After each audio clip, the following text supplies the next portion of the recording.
ಬಂಡೀಪುರ ಅಭಯಾರಣ್ಯದ ಸೂಕ್ಷ್ಮ ವಲಯದಲ್ಲಿ ವನ್ಯಜೀವಿ ಅವಶೇಷಗಳು ಪತ್ತೆಯಾಗಿರುವ ಘಟನೆ ಇದೀಗ ಚರ್ಚೆಗೆ ಗ್ರಾಸವಾಗಿದೆ.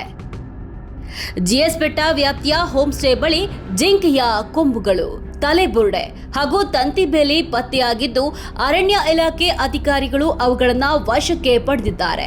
ಹೋಂಸ್ಟೇ ಸುತ್ತಮುತ್ತ ವನ್ಯಜೀವಿ ಬೇಟೆ ಸೇರಿದಂತೆ ಅಕ್ರಮ ಚಟುವಟಿಕೆಗಳು ನಡೀತಾ ಇವೆ ಎಂಬ ಗಂಭೀರ ಆರೋಪವು ಕೇಳಿಬಂದಿದೆ. ಹಾಗಾದ್ರೆ ಅಲ್ಲಿ ನಡೆದಿದ್ದೇನು? ಬನ್ನಿ ಸಂಪೂರ್ಣ ವಿವರ ನೋಡೋಣ. ಹೌದು, ಬಂಡೀಪುರ ರಾಷ್ಟ್ರೀಯ ಉದ್ಯಾನವನದ ಅಂಚಿನಲ್ಲಿ ಮತ್ತೊಂದು ಗಂಭೀರ ವಿಚಾರ ಬೆಳಕಿಗೆ ಬಂದಿದೆ.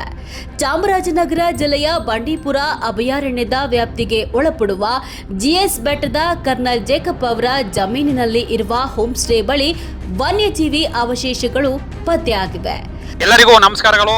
ಏನು ಇವತ್ತು ಬಂಡೀಪುರ ಅಭಯಾರಣ್ಯ ವ್ಯಾಪ್ತಿಯ ಜಿಎಸ್ ಬೆಟ್ಟದ ವ್ಯಾಪ್ತಿಯಲ್ಲಿ ಕಂಡುಬಂತಹ ಏನು ಜಿಂಕೆ ಹಾಗೂ ಕೊಂಬುಗಳು ಕೂಡೆ ಕಳೆಬರ ಪತ್ತೆಯಾಗಿತ್ತು.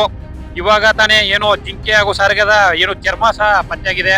ಮೊನ್ನೆ ತಾನೇ ಆಗಸ್ಟ್ 15ನೇ ತಾರೀಕು ಹೊನ್ನೂರು ತಾಲೂಕಿನ ವ್ಯಾಪ್ತಿಯಲ್ಲಿ ಏನು ಜಿಂಕೆ ಮಾಂಸ ಸಾಗಾಟ ಮಾಡ್ತಿದ್ರೆ ಅನ್ನೋ ಒಂದು ನೆಪೆಯಲ್ಲಿ 3 ಜನ ಅಮಾಯಕರನ್ನ ಏನು ಎನ್ಕೌಂಟರ್ ಮಾಡಿ ಸಾಯಿಸಲಾಗ್ತಿತ್ತು. ಆದ್ರೆ ಇಲ್ಲಿ ಸಾಕ್ಷಿ ಸಮೇತ ಸಿಕ್ಬಿದ್ದಿದ್ದಾರೆ. ಕೆಲವೊಂದು ಅಲ್ಲಿ ಆ ಕಡೆ ಇದ್ರಿ ಸರ್ ಬ್ಯಾಟ್ರಿ ಅಲ್ಲಿ ಬಂದೂಕು ಅಲ್ವಾ ಅದು ಸರ್, ಬಂದೂಕು ಹಾಗೂ ಏನು ನಾರ್ ಬಂದೂಕು ಅದು.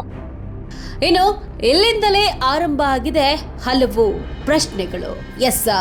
ಅರಣ್ಯದ ಅಂಚಿನಲ್ಲಿರುವ ಹೋಂಸ್ಟೇ ಆವರಣದಲ್ಲಿ ಜಿಂಕೆಯ ಕೊಂಬುಗಳು ಹಾಗೂ ತಲೆಬುರುಡೆ ಪತ್ತೆಯಾಗಿದ್ದು ಹೇಗೆ? ಇವುಗಳು ಅಲ್ಲಿಗೆ ಬಂದಿದ್ದಾದ್ರೂ ಹೇಗೆ? ವನ್ಯಜೀವಿ ಬೇಟೆ ನಡೆದಿದ್ಯಾ ಎಂಬ ಅನುಮಾನಗಳು ಇದೀಗ ಮೂಡಿವೆ. ನೋಡಿ ಅಲ್ಲಿ ಸಹ ಬಂದೂಕ್ ಲೈಸೆನ್ಸ್ ಇಲ್ಲದೆ ಅಂತ ಗನ್ಗಿನೆಲ್ಲ ಮಡಿಕೊಂಡಿದ್ದಾರೆ ಅವರೆಲ್ಲವಿ. ನೋಡಿ ಅಲ್ಲಿ ಬ್ಯಾಟ್ರಿ ಅಡಿ ಮೊದವರು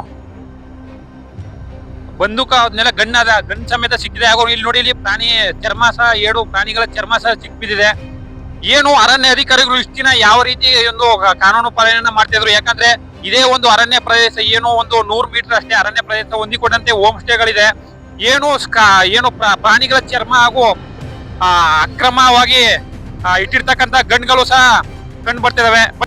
ಇನ್ನು ಈ ಬಗ್ಗೆ ಸಾಮೂಹಿಕ ನಾಯಕತ್ವ ಕರ್ನಾಟಕ ರಾಜ್ಯ ರೈತ ಸಂಘ ಹಾಗೂ ಹಸಿರು ಸೇನೆಯ ಮುಖಂಡರಾದ ಶಶಿ ಬೆರಂಬಾಡಿ ಹಾಗೂ ಮಧು ಕೆಬ್ಬೆಪುರ ಅವರು ಅರಣ್ಯ ಇಲಾಖೆ ಅಧಿಕಾರಿಗಳೊಂದಿಗೆ ಸ್ಥಳ ಪರಿಶೀಲನೆ ನಡೆಸಿದ್ದಾರೆ.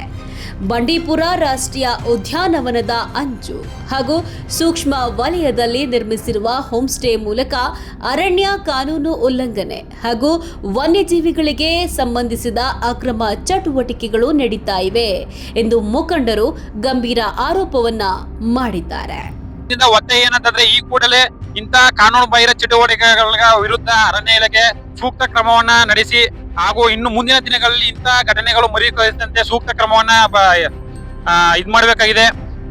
ಯಾವ ತರ ಇಷ್ಟು ಘಟನೆಗಳು ನಡೆದಬೇಕಂತ ಅರಣ್ಯ ಅಧಿಕಾರಿಗಳು ಏನ್ ಮಾಡ್ತಿದ್ರು? ಕಣ್ಮುಚ್ಕೊಳ್ತಿದ್ರೆ. ಯಾಕಂದ್ರೆ ಅರಣ್ಯದಿಂದ ಇದು ಬಹಳಷ್ಟು ದೂರ ಏನಿಲ್ಲ, ಏನು ಅರಣ್ಯದಿಂದ 100 ಮೀಟರ್ ಅಷ್ಟೇ ಇದು ವ್ಯಾಪ್ತಿ, ಅರಣ್ಯ ವ್ಯಾಪ್ತಿ ಅಂತ ಒಳಪಡುತ್ತೆ. ಯಾಕಂದ್ರೆ ಸುತ್ತಲೂ ಇದು ಅರಣ್ಯ ವ್ಯಾಪ್ತಿ, ಮಧ್ಯದಲ್ಲಿ ಈ ಒಂದು ಹೋಮ್ ಸ್ಟೇ ಇದೆ.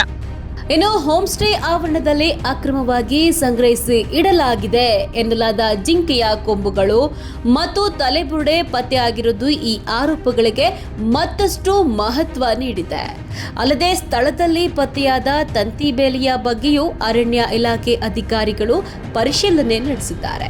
ಇಷ್ಟೆಲ್ಲ ಘಟನೆಗಳು ನಡೆದರೂ ಸಹ ಅರಣ್ಯ ಇಲಾಖೆ ಅಧಿಕಾರಿಗಳಿಗೆ ಯಾವ ರೀತಿ ಮಾಹಿತಿಯೂ ಇಲ್ಲ.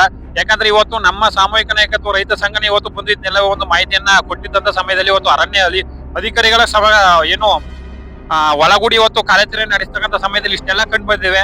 ಈ ಕೂಡಲೇ ಇಲ್ಲಿ ಅಕ್ಕಪಕ್ಕದಲ್ಲಿರುವಂತ ಹೋಮ್ ಸ್ಟೇ ಹಾಗೂ ರೆಸಾರ್ಟ್ ಗಳಲ್ಲಿ ಕೂಡ ಎಲ್ಲಾ ಒಂದು ಹೋಮ್ ಸ್ಟೇ ರೆಸಾರ್ಟ್ ಗಳನ್ನ ಪರಿಶೀಲನೆ ಮಾಡಿ ಇಂತಹ ಒಂದು ಕಾನೂನು ಬಾಹಿರ ಚಟುವಟಿಕೆಗಳಿಗೆ ಕಡಿವಾಣ ಹಾಕಬೇಕಾಗಿ ಈ ಮೂಲಕ ನಾವು ಒತ್ತಾಯಿಸ್ತಿದ್ದೀವಿ.